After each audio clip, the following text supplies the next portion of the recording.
Assalamualaikum warahmatullahi wabarakatuh. Nama saya Ima Triwardani. Kami dari kelompok 3 akan menjelaskan tentang resiko ketidakpastian dan pengambilan keputusan. Ketidakpastian probabilitas dan nilai harapan. Probabilitas digunakan untuk mengukur secara kuantitatif berbagai kemungkinan kejadian yang tidak pasti. Konsep probabilitas ini dibagi menjadi dua, yaitu probabilitas objektif dan subjektif. Yang pertama yaitu probabilitas objektif. Probabilitas objektif merupakan suatu konsep yang didasarkan pada frekuensi relatif dalam jangka panjang. Misalkan, sebuah kotak yang berisi 3 bola putih dan 6 bola merah ukuran beratnya sama. Kemudian dikocok kotak tersebut dan mengambil salah satu bolanya. Probabilitas terambilnya bola putih yaitu 1/3 dan merah 2/3. Yang kedua yaitu probabilitas subjektif. Keyakinan subjektif dapat diterjemahkan ke dalam probabilitas dengan menggunakan cara orang bertaruh. Misalkan, kita menyaksikan pertandingan sepak bola antara Persib melawan Persebaya. Jika kita mengatakan bahwa probabilitas Persib menang 1/2, probabilitas Persebaya menang 1/4, probabilitas pertandingan seri yaitu 1/4. Maka kita bersedia bertaruh 2/1 untuk Persib melawan Persebaya, dan kita bertaruh 1/1 bila pertandingan seri. Tentu saja, dengan cara konsisten kita bersedia membayar taruhan 2/1 bila Persib dan Persebaya bermain seri. Kemudian yaitu variabel random. Merupakan variabel yang memiliki nilai yang tidak pasti, tetapi mempunyai distribusi probabilitas yang diketahui. Misalkan, dalam sebuah perusahaan tidak dapat meramalkan labanya, tetapi dapat memperkirakan laba tersebut dalam probabilitas tertentu. Laba perusahaan tersebut yaitu variabel random. Misalkan sebuah perusahaan tidak dapat memastikan laba yang akan diperoleh pada tahun depan, tetapi perusahaan tersebut yakin mempunyai suatu peluang yang sama dengan yang mereka peroleh pada tahun ini. Dan jika berubah, perubahannya pun akan sama, yakni naik 100 juta atau turun 100 juta. Bila laba tahun ini sebesar 400 juta, maka kita dapat menghitung distribusi probabilitas pada tahun depan.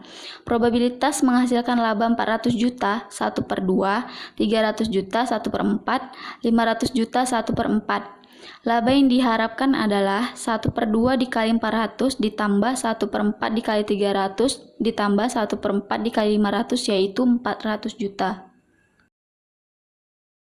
Assalamualaikum warahmatullahi wabarakatuh. Nama saya Riza Nabila. Di sini saya akan melanjutkan penjelasan dari teman sekelompok saya, yaitu Ima Triwardani. Dalam analisis ketidakpastian ini, kita akan menggunakan nilai harapan dan varian dari laba, harga, biaya, dan sebagainya.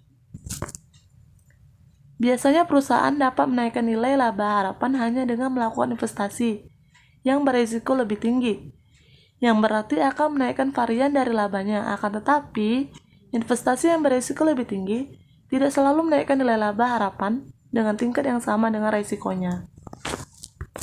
Hal ini dapat dilihat pada kurva laba tumbal atau opportunity profit. Sikap terhadap risiko. Manusia dapat dikelompokkan menjadi 3. Yang pertama, seseorang disebut risk averter bila dia tidak bersedia ikut suatu permainan taruhan yang fair.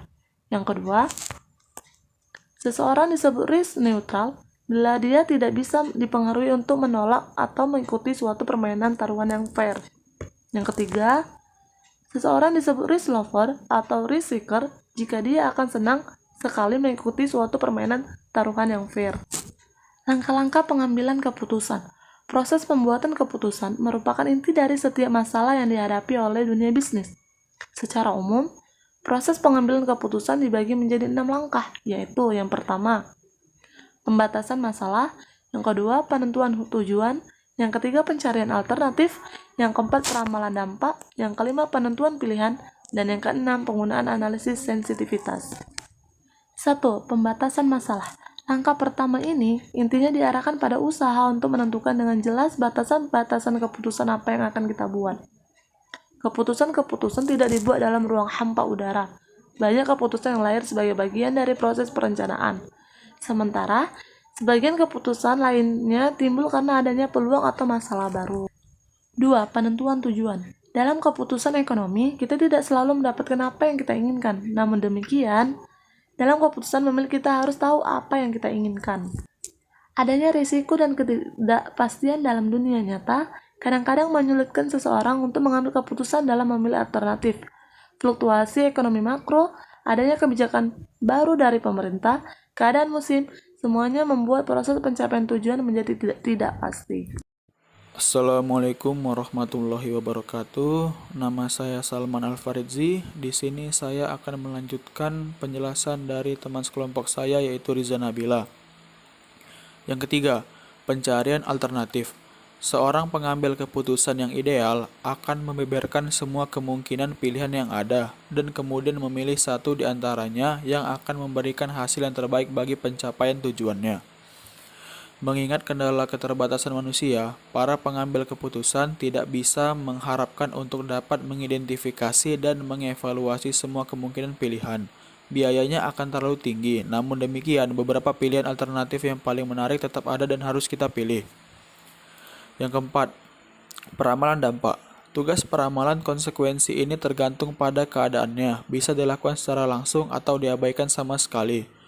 Kadangkala perhitungan secara aritmatis sederhana sudah cukup, tetapi bisa juga dengan menggunakan model statistik atau ekonometrika, atau bisa dengan model deterministik jika keadaannya pasti, dan dengan model probabilistik jika pengambilan keputusan dalam keadaan yang mengandung resiko atau ketidakpastian. Yang kelima, penentuan pilihan. Jika semua variabel dalam proses pengambilan keputusan, misalnya tujuan dan hasilnya, bisa dikuantifikasikan, maka kita dapat menggunakan beberapa metode tertentu untuk menetapkan keputusan yang paling optimal. Metode-metode tersebut antara lain analisis marginal, programasi linear, pohon keputusan, analisis manfaat biaya, dan sebagainya. Pendekatan ini tidak saja penting untuk penghitungan keputusan yang optimal, tetapi juga untuk mengetahui mengapa keputusan tersebut optimal. Yang keenam, analisis sensitivitas. Dalam menyelesaikan suatu masalah, penting bagi kita untuk memahami dan mampu menjelaskan kepada orang lain mengapa kita memilih keputusan tersebut. Pilihan tersebut tergantung pada tujuan yang kita pilih, cara kita merumuskan masalah, dan metode peramalan hasilnya. Sekianlah penjelasan dari kelompok kami. Billahi taufik wal hidayah. Wassalamualaikum warahmatullahi wabarakatuh.